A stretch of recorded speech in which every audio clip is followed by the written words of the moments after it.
khăm thì rong bố nó một đòn thì đấy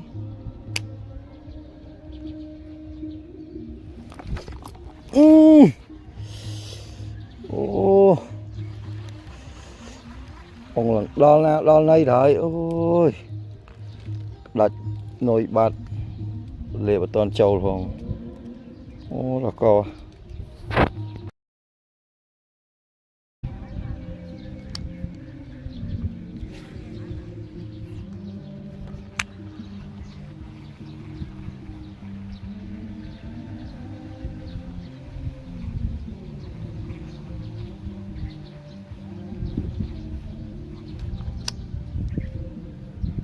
một bao khá mấy bà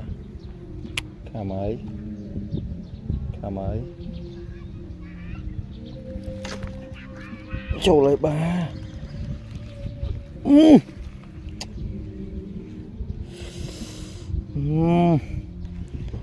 đọc cỏ mà